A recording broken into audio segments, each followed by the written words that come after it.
Back to this channel. இந்த செஷனில் நம்ம என்ன பார்க்க போகிறோம்னா, ஒரு AngularJS அதுவும் 18 வெர்ஷனில் பண்ண ஒரு ப்ராஜெக்டை எப்படி வந்து AWS S3ல ஹோஸ்ட் பண்ணுறது அப்படின்னு சொல்லிட்டு நம்ம ஒரு சாம்பிள் ப்ராஜெக்ட் க்ரியேட் பண்ணுறதுலேருந்து AWS அக்கௌண்ட்டில் பக்கெட் க்ரியேட் பண்ணுறது, அதுக்குள்ளே பாலிசி க்ரியேட் பண்ணுறது, அதுக்குள்ளே வந்து நம்ம ப்ராஜெக்டை வந்து அப்லோட் பண்ணுறது எல்லாத்தையுமே நம்ம வந்து ஸ்டெப் பை ஸ்டெப்பாக பார்க்க போகிறோம். ஓகே, நீங்கள் இந்த சேனலுக்கு புதுசாக இருந்தீங்கன்னா சப்ஸ்கிரைப் பண்ணுங்கள். உங்கள் ஃப்ரெண்ட்ஸ்க்கு வந்து இந்த வீடியோ வந்து பிடிச்சிருந்துச்சுன்னா ஷேர் பண்ணுங்கள். வீடியோ பிடிச்சிருந்துச்சுன்னா லைக் பண்ணுங்கள், கமெண்ட் பண்ணுங்கள். ஓகே,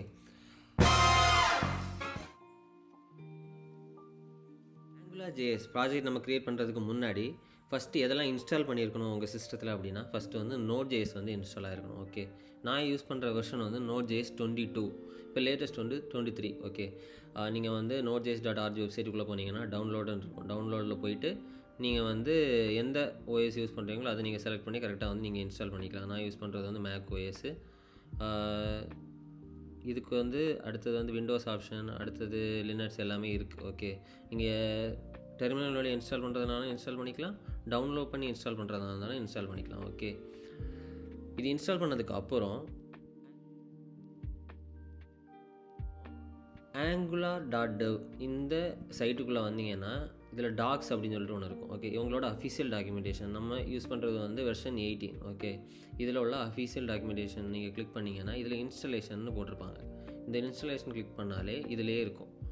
Node.js இன்ஸ்டால் பண்ணதுக்கப்புறம் நம்ம வந்து நம்ம டெர்மினலில் வந்து இந்த கமாண்டை வந்து ரன் பண்ணோம். நம்ம டெர்மினல் ஓப்பன் பண்ணிக்கலாம். ஓகே, டெர்மினல் ஓப்பன் பண்ணிவிட்டு இந்த கமாண்டை பேஸ்ட் பண்ணிட்டு ரன் பண்ணணும். ஓகே, அப்படின்னா ஆங்குலருக்குள்ள CLI வந்து இன்ஸ்டால் ஆகிரும். அப்போ தான் நம்ம வந்து NG கமாண்ட்ஸ் எல்லாம் வந்து நம்ம வந்து யூஸ் பண்ண முடியும். ஓகே, இந்த NG அப்படின்னு இருக்குல்ல, இந்த கமாண்டை நம்ம யூஸ் பண்ணுறதுக்கு நம்ம இதை இன்ஸ்டால் பண்ணால் தான் முடியும். ஓகே, NPM யூஸ் பண்ணுறதுக்கு நம்ம வந்து Node.js இன்ஸ்டால் பண்ணியிருந்தாலே போதும். ஓகே, ப்ராஜெக்ட் க்ரியேட் பண்ணுறதுக்குள்ள கமாண்ட் வந்து NG நியூ ப்ராஜெக்ட் நேம் கொடுத்தா போதும். நான் வந்து எங்கே அந்த ப்ராஜெக்டை க்ரியேட் பண்ணணுமோ அங்கே போய் நான் டெர்மினல் ஓப்பன் பண்ணிக்கிறேன். நான் யூஸ் பண்ணுற ஃபோல்டர் வந்து AngularJS ஃபோல்டருக்குள்ளே போயிட்டு நான் வந்து டெர்மினல் ஓப்பன் பண்ணிக்கிறேன்.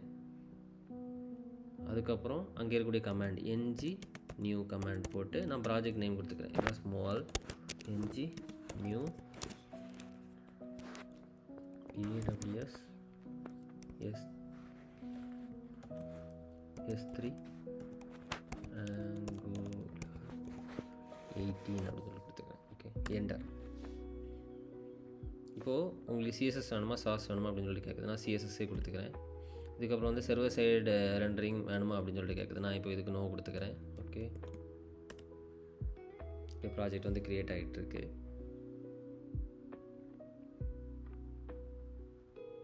ஓகே, சக்ஸஸ்ஃபுல்லி நம்ம ப்ராஜெக்ட் வந்து க்ரியேட் ஆகிடுச்சு. அதுக்கப்புறம்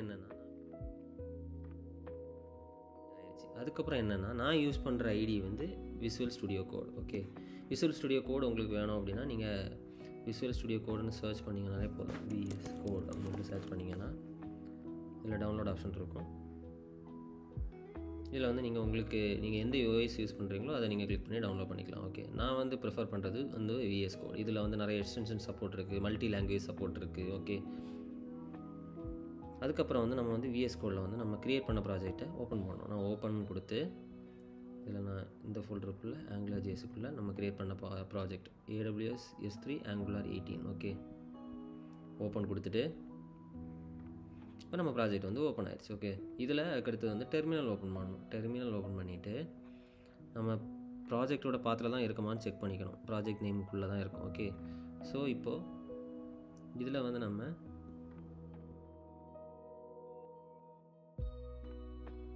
NPM ஸ்டார்ட் அப்படின்னு சொல்லிட்டு கொடுத்தா போதும், நம்ம ப்ராஜெக்ட் வந்து ரன் ஆகிரும். பாலிசி வந்து அக்செப்ட் பண்ணுறீங்களா அப்படின்னு சொல்லிட்டு கேட்குது. would you like to share pseudonymous usage data about this project with Angular team at Google under Google privacy policy? For more details how to change this setting. நான் இப்போதைக்கு no கொடுத்துக்கிறேன். Okay, இப்போ project வந்து run ஆகிட்டுருக்கு. எதில் run ஆகிட்டுருக்குன்னா இதில் நீங்கள் பார்த்தீங்கன்னா தெரியும், லோக்கல் ஹோஸ்ட் 4200 ரன் ஆகிட்டுருக்கு. உங்கள் சிஸ்டத்தில் இருக்கக்கூடிய IP அட்ரஸில் 4200 போர்ட்டில் வந்து ரன் ஆகிட்டுருக்கு. ஓகே, இப்போ இங்கே நம்ம வந்துட்டு லோக்கல் ஹோஸ்ட்டுக்கு லோக்கல் ஹோஸ்ட் : 4200 டைப் பண்ணாலே நம்ம வந்து அவுட்புட்டை பார்க்க முடியும். இதுதான் வந்து ஆங்குலர் 18ஓட ஃபஸ்ட்டு நம்ம வந்து ஒரு எம்டி ப்ராஜெக்ட் க்ரியேட் பண்ணும்போது இப்படி தான் இருக்கும். ஓகே, இதில் நம்ம ஏதாவது கோட் சேஞ்ச் பண்ணணும் அப்படின்னா இதில் எஸ்ஆர்சி ஃபோல்டருக்குள்ளாடி வந்து index.html இருக்குது. இதுதான் ஆப் ரூட். ஓகே, இதோட ஆப் ரூட் வந்து எங்கே இருக்கும் அப்படின்னா இதில் வந்து ஆப் காம்பனண்ட் இருக்குல்ல, இந்த ஆப் காம்பனண்ட்டில் ஆப் காம்பனண்ட்.html இருக்கும். ஆப் காம்பனண்ட்.html வந்து நீங்கள் பார்த்தீங்கன்னா இங்கே இருக்கக்கூடிய கோடு தான் நம்ம அங்கே பார்த்துட்டு இருக்கக்கூடிய கோடு. இப்போ இதில் நான் வந்து எல்லா கண்டென்ட்டையும் ரிமூவ் பண்ணிவிட்டு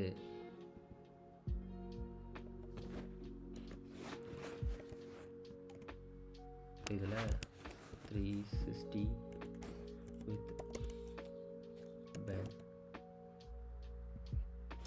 subscribe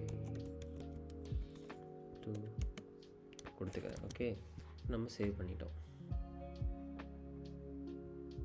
இங்கே வந்து பார்த்தா இங்கே டெக்ஸ்ட் வந்து மாறிடுச்சு, subscribe to 360 with Ben. Okay, இதுதான் மெயின் பேஜ்.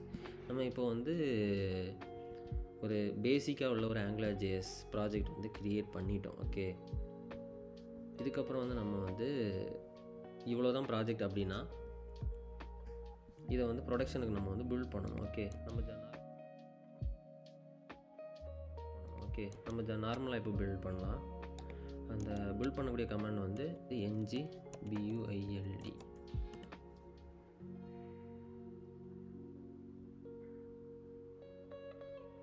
ஓகே, நம்ம ப்ராஜெக்ட் வந்து பில்ட் ஆயிடுச்சு. இங்கே நீங்கள் பார்த்தீங்கன்னா தெரியும், டிஸ்ட்னு ஒரு ஃபோல்டர் வந்து க்ரியேட் ஆகிருக்கும். அதுக்குள்ளே ப்ரௌசருக்குள்ளாடி இருக்கக்கூடியது தான் நம்ம ஃபைல் index.html மெயின். மிச்சம் எல்லாம் வந்து ஃபைல் வந்து அது ஜென்ரேட் பண்ணது. ஓகே, இவ்வளோ தான் நம்ம ப்ராஜெக்டோட ப்ரொடக்ஷன் ஃபைல். ஓகே, இதுக்கப்புறம் வந்து நம்ம வந்து ஒரு பெரிய ப்ராஜெக்ட் க்ரியேட் பண்ணுறோம் அப்படின்னா என்விரான்மெண்ட்ஸ் நம்ம செட் பண்ணி டெஸ்ட்டு, டெவலப்மெண்ட், ப்ரொடக்ஷன் இந்த மாதிரிலாம் செட் பண்ணுவோம். இப்போ வந்து ஜஸ்ட் நம்ம டுட்டோரியல் பார்க்குறனால நான் ஜஸ்ட் வந்து NG பில்டுனே கொடுத்துட்டேன். இதுக்கப்புறம் வந்து நம்ம NG build production, NG build test, NG build staging அந்த மாதிரிலாம் கொடுக்கலாம். ஓகே, இப்போ நம்ம இவ்வளோ நிறுத்திக்கலாம். இப்போ ஃபஸ்ட்டு வந்து நம்ம இப்போ மெயினாக பார்க்க வேண்டியது வந்து எப்படி ஹோஸ்ட் பண்ணுறது அப்படின்னா, எப்படி ஆங்குலர் JS 18 வந்து AWS S3 ஹோஸ்ட் பண்ணுறது தான் மெயின். ஸோ நம்ம அதே பார்ப்போம். இப்போ நம்ம வந்து ஒரு ப்ராஜெக்ட் பில்டை நம்ம க்ரியேட் பண்ணிட்டோம்.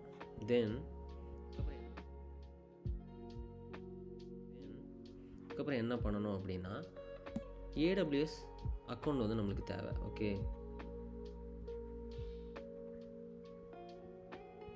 AWS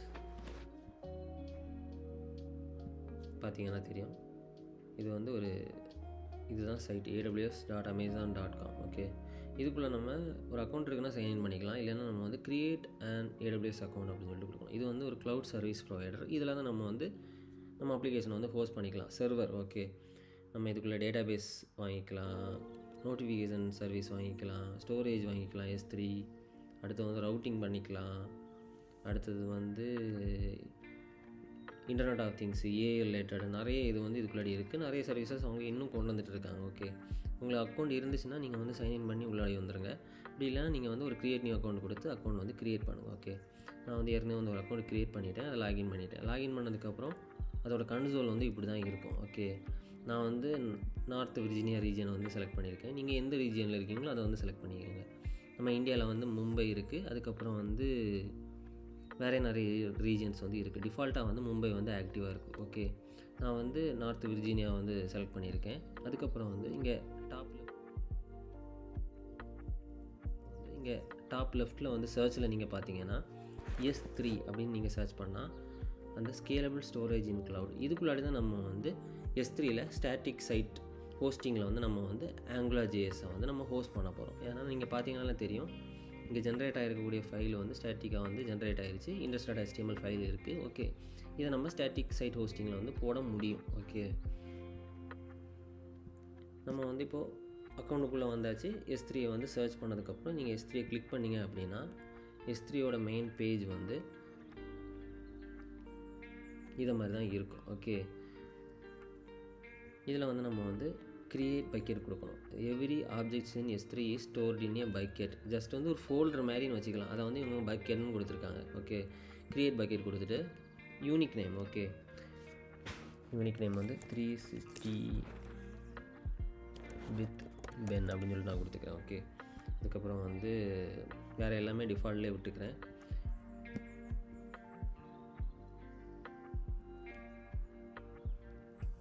க்ரியேட் பக்கெட் கொடுத்துக்கிறேன். Okay,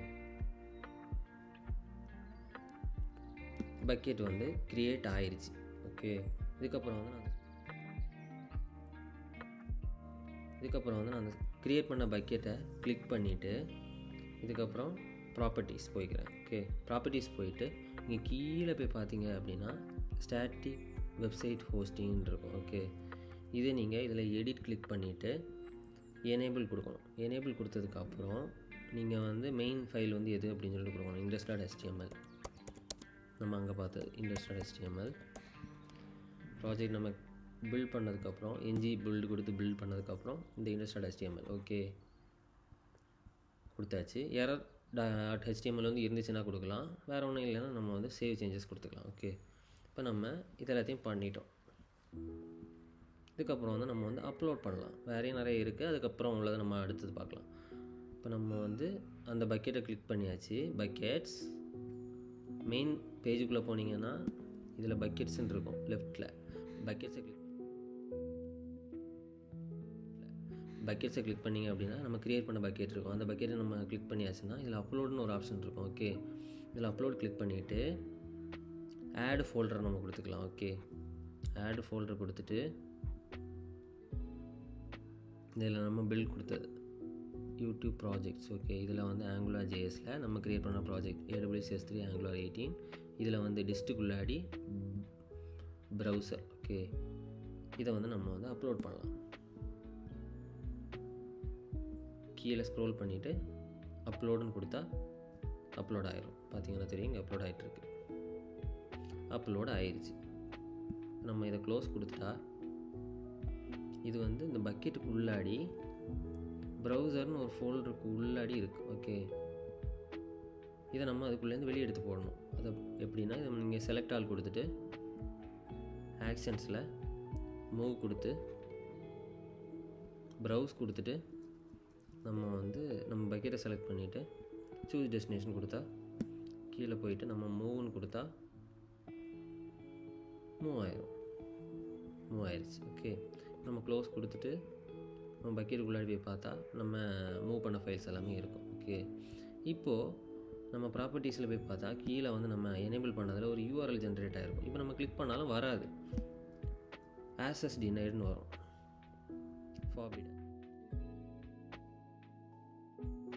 forbidden. Okay, access denied. இதை எப்படி நம்ம எனேபிள் பண்ணுறது அப்படின்னா பக்கெட் பாலிசிஸ்னு ஒன்று இருக்குது. ஓகே, ஃபஸ்ட் நம்ம ஆப்ஜெக்ட்ஸ் போட்டோம், அதுக்கு முன்னாடி நம்ம ப்ராப்பர்ட்டிஸில் கீழே வந்து ஸ்டாட்டிக் சைட்டு ஹோஸ்டிங்கை வந்து எனேபிள் பண்ணோம். அதுக்கப்புறம் என்ன பண்ணணும்னா பெர்மிஷன்ஸில் போயிட்டு இதில் பிளாக் ஆல் பப்ளிக் ஆக்சஸ் இருக்குல்ல, நம்ம இப்போ க்ரியேட் பண்ணது வந்து ஒரு பப்ளிக் சைட், அதை வந்து நம்ம வந்து பப்ளிக் இதை வந்து எனேபிள் பண்ணணும். ஓகே, எடிட் கிளிக் பண்ணிவிட்டு இதில் வந்து பிளாக் ஆர் பப்ளிக் ஆக்சஸ் இருக்குல்ல, அதை நம்ம வந்து செக் அவுட் பண்ணணும். ஓகே, பண்ணிவிட்டு சேவ் சேஞ்சஸ் கொடுத்தாச்சுன்னா updating the block public access settings for this bucket will affect the bucket and all objects within this may result in some objects becoming public. Okay, உள்ளாடி உள்ளதெல்லாம் பப்ளிக்காக வெளியே தெரியும் அப்படின்னு சொல்லிட்டு காமிக்குது. ஓகே, நான் கன்ஃபார்ம் கொடுத்துக்கிறேன். கன்ஃபார்ம் கிளிக் பண்ணியாச்சு. இப்போது பப்ளிக் ஆயிடுச்சு. இதுக்கப்புறம் என்ன பண்ணணும் அப்படின்னா கீழே பக்கெட் பாலிசி அப்படின்னு இருக்கும். ஓகே, பக்கெட் பாலிசியை நம்ம எடிட் பண்ணியாச்சுன்னா இதில் வந்து நம்ம வந்து S3 பக்கெட்டுக்கு அதுவும் இந்த பக்கெட்டுக்கு வந்து ரீட் ஆக்சஸ் கொடுக்கணும். ஓகே, ஏன்னா வெப்சைட்டை வந்து அந்த தேர்ட் பார்ட்டி யூசர் வந்து நம்ம இதை மாதிரி URL பார்க்கணும் இல்லை, இது மாதிரி URL பார்க்கணும் இல்லை பப்ளிக்காக. ஸோ நம்ம வந்து அதை வந்து ரீட் ஆக்சஸ் கொடுக்கணும். பாலிசி எக்ஸாம்பிள்ஸ் அதை நீங்கள் கிளிக் பண்ணிங்க அப்படின்னா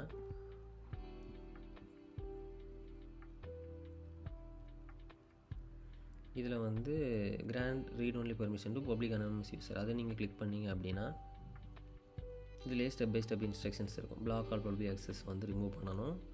தென் என்னெல்லாம் பெர்மிஷன் கொடுக்கலாம் அப்படின்னு சொல்லிட்டு இருக்குது. ஃபஸ்ட்டு வந்து புட் ஆப்ஜெக்ட் பெர்மிஷன், அது வந்து அப்டேட் பண்ணுறதுக்கு. இது வந்து இதுவும் புட்டு தான், இது கெட்டு. ஓகே, இதை நம்ம வந்து இப்படி காப்பி பண்ணி நம்மளோட பக்கெட்டில் பேஸ்ட் பண்ணிவிட்டு இதுக்கப்புறம் வந்து இதில் நம்மளோட பக்கெட் நேம் வந்து காப்பி பண்ணி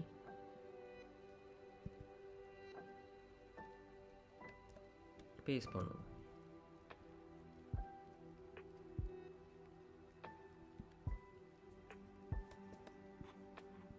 அடுத்தது பிரின்சிபலில் நம்ம வந்து இப்போதைக்கு டெம்பரரியாக வந்து ஸ்டார்னு கொடுத்துடலாம். ஓகே, அப்போ யார் வேணாலும் ஆக்சஸ் பண்ண முடியும். அப்படி இல்லைன்னா நம்ம வந்து ஒரு பர்டிகுலர் யூஸருக்கு மட்டும் ஆக்சஸ் கொடுக்கலாம்.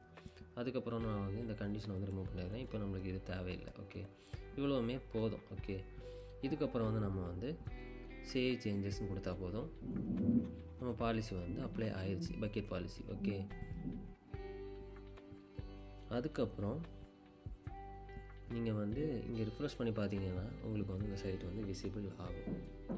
பார்த்தீங்கன்னா தெரியும், சப்ஸ்கிரைப் டு 360 வித் பென் வந்து நம்ம பப்ளிக் HTTP URL வந்து வந்துருச்சு. ஓகே, இப்போ நம்ம வந்து இதை வேறு ஏதாவது சைட்டில் போய் ஓப்பன் பண்ணி பார்த்தாலும், இன்கோக்னிட்டோ மோடில் போய் பார்த்தாலும் வரும்.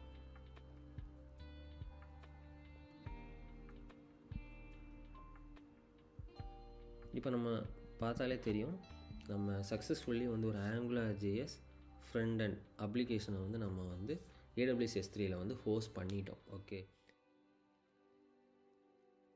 பார்த்துட்டோம். ஓகே, நீங்கள் இப்போ வந்து ஒரு AWS S3லையோ இல்லை AWS சர்வீசஸையோ யூஸ் பண்ணி பார்த்துட்ருக்கீங்க அப்படின்னா, இல்லை படிச்சுட்ருக்கீங்க அப்படின்னா, நம்ம வந்து ஒரு சர்வீஸை க்ரியேட் பண்ணதுக்கப்புறம் நீங்கள் படித்து அந்த அவுட்புட்டை நீங்கள் அப்படி பார்த்துட்டீங்க அப்படின்னா நீங்கள் அதை வந்து டெலீட் பண்ணிடணும். ஓகே, இல்லைனா நம்ம வந்து பேமெண்ட் பண்ண வேண்டியது இருக்கும். ஒருவேளை நீங்கள் அவங்களோட ஃப்ரீ டயர் லிமிட்டை வந்து ப்ரீச் பண்ணீங்க அப்படின்னா, ஒரு அக்கௌண்ட் வந்து நம்ம ஃப்ரெஷ்ஷாக க்ரியேட் பண்ணும்போது ஒரு 1 இயருக்கு வந்து அவங்க வந்து ஃப்ரீ டயர் லிமிட் வந்து கொடுப்பாங்க. ஓகே, இருந்தாலும் நீங்கள் படிக்கும்போது இது மாதிரி சர்வீசஸ் க்ரியேட் பண்ணால் ஃபஸ்ட்டு வந்து நம்ம இந்த S3 பக்கெட்டை வந்து நம்ம இப்போ க்ரியேட் பண்ணோம். இதை வந்து நம்ம வந்து ஃபஸ்ட்டு வந்து எம்டி பண்ணணும். இப்படி எம்டி பண்ணதுக்கப்புறம் பெர்மனென்ட்லி டெலீட் கொடுத்துட்டு, ஓகே, எம்டி பண்ணதுக்கப்புறம் அதுக்கப்புறம் வந்து டெலீட்னு ஒரு ஆப்ஷன் இருக்கும். ஓகே, டெலீட் அப்படின்னு சொல்லிட்டு கிளிக் பண்ணால் இது கேட்கும் 360 வித் பென் கொடுத்துட்டு நான் டெலீட்னு கொடுத்துக்கிறேன். இப்படி நீங்கள் க்ரியேட் பண்ணால் அந்த சர்வீஸ் வந்து க்ரியேட் பண்ணி கொஞ்சம் நேரத்தில் டெலீட் ஆகிரும். நீங்கள் ஒருவேளை இந்த டெலீட் பண்ண மறந்துட்டீங்க அப்படின்னா அது வந்து அந்த மந்த் ஃபுல்லாக ரன்னிங்லேயே இருக்கும். நீங்கள் வந்து ஒருவேளை அந்த சர்வீஸை வந்து ஓவர் யூசேஜ் பண்ணீங்க அப்படின்னா அது வந்து நீங்கள் மந்த் எண்டில் நீங்கள் பே பண்ணுற மாதிரி இருக்கும். ஓகே, நீங்கள் இதில் பார்த்தாலே தெரியும், பில்லிங் அண்ட் காஸ்ட் மேனேஜ்மெண்ட்டில்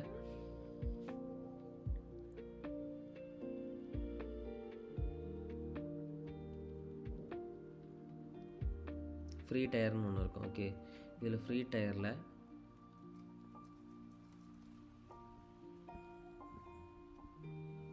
யூசேஜ் இருந்துச்சுன்னா இதில் காமிக்கும். ஓகே, இதில் வந்து நம்ம வந்து அந்த லிமிட்டை வந்து ப்ரீச் பண்ணிட்டோம் அப்படின்னா நம்ம வந்து பே பண்ண வேண்டியது இருக்கும். ஓகே, இந்த வீடியோ உங்களுக்கு யூஸ்ஃபுல்லாக இருந்திருக்கும்னு சொல்லிட்டு நம்புகிறேன். இது மாதிரி வீடியோஸ் வந்து பார்க்குறதுக்கு இந்த சேனலை வந்து சப்ஸ்கிரைப் பண்ணுங்கள். ஓகே, சப்போர்ட் பண்ணுங்கள். உங்களுக்கு இது மாதிரி ஏதாவது டெக் ரிலேட்டட் டவுட்ஸ் இருந்துச்சுன்னா நீங்கள் வந்து கமெண்ட் பண்ணுங்கள். நம்ம நெக்ஸ்ட் செஷன்ஸில் ஃபர்தர் செஷன்ஸில் நம்ம பார்க்கலாம். Okay, see you next video. Bye.